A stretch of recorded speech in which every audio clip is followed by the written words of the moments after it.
Well, you've all heard me say it a million times here on the Human Resource. Harassment policies are absolutely essential for your organization. I don't care what size of company you are.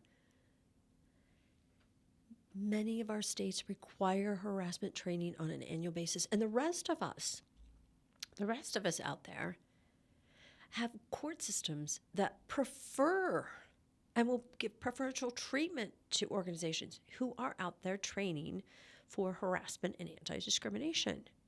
So this show today is going to be just a reminder, just a review to make sure that your harassment policy and everything around that whole topic is solid.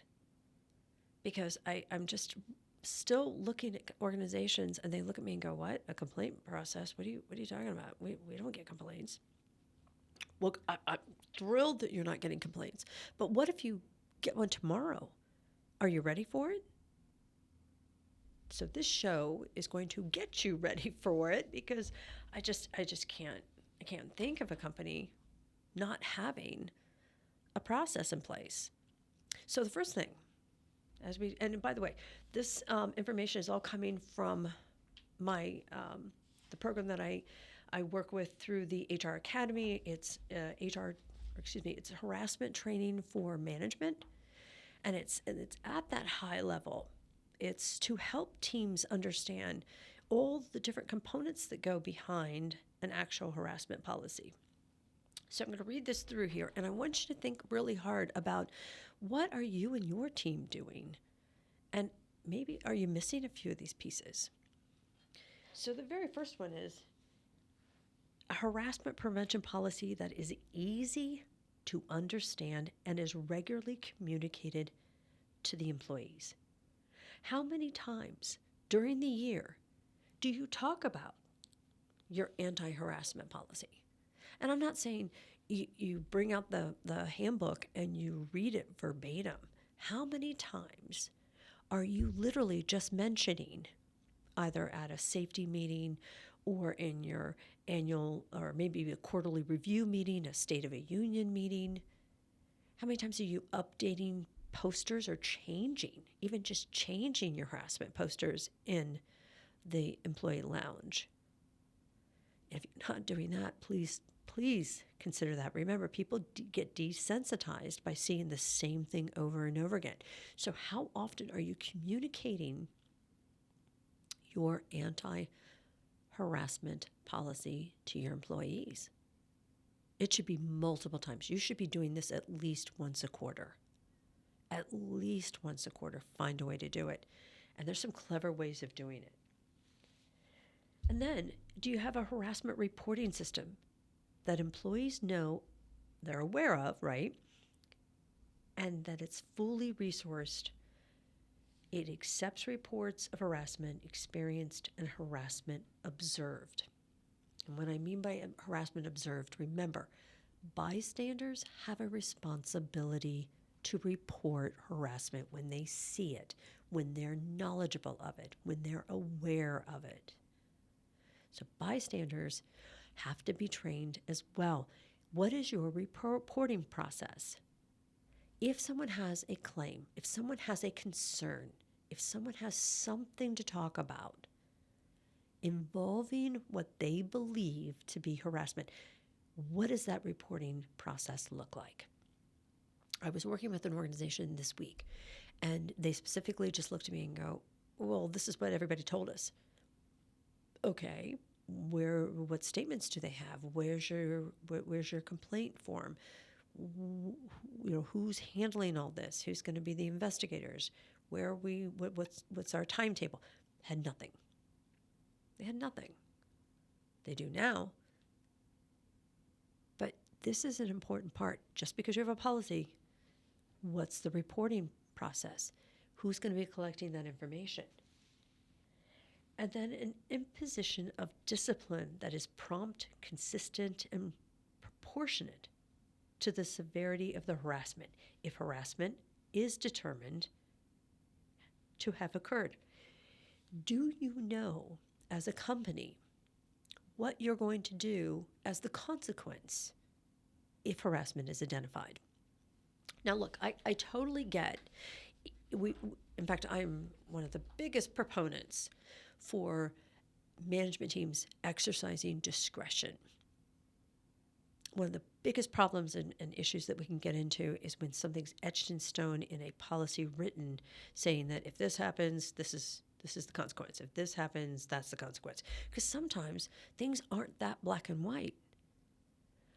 However, employees need to know that there will be some action taken when harassment has truly been investigated and identified. So what action have you and your company determined to be appropriate? And severity is the guide. Without a doubt, severity is where your discretion gets to wave up and down and sideways and crooked and up wherever.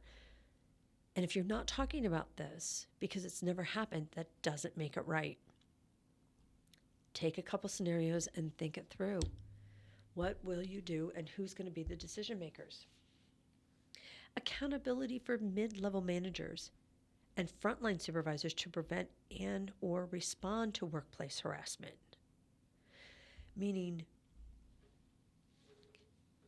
are your supervisors, your team leads, your managers, remember we call them the boots on the ground, are they properly trained, and do they understand that they will be held accountable if they let any of this slip through? If they don't handle a concern or a report or a claim of harassment. Here in Ohio, the Sixth Circuit has already made it very clear this past year that supervisors can be held responsible separate from the company if they complicate or deny or retaliate a claim of harassment. If they prevent the company from fixing it or addressing it or investigating it, and they retaliate against the individual because a claim has been filed, that supervisor is going to go down right along with the company. So we have to train the supervisors, the team leads, the managers, that frontline supervision. We have to train them to understand they will be held accountable. Then, do we have regular compliance trainings for all employees so that they can recognize prohibited forms of conduct and know how to use the reporting system? You know, it's one thing to stand there and go, hey, we do not tolerate harassment of any kind. We have a policy in our handbook about it.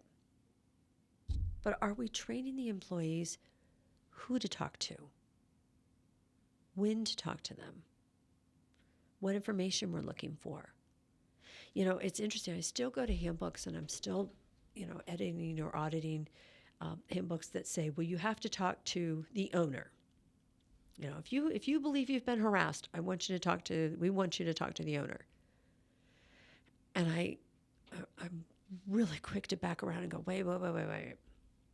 I'm not even going to presume that the owner is the one harassing, but this individual needs to have the freedom and the comfort and the power to talk to anyone about harassment if they feel that person can help them. So if somebody feels they're being harassed as they're walking out to their car and another employee happens to see it, or that other employee has lunch with them the next day and they say, hey, you won't believe what happened to me last night. The employee has the right to have that conversation. But now that other employee should be trained to know that they are now a bystander and they have their own responsibilities. But they're not going to know that unless you're telling them, unless you have a process in place.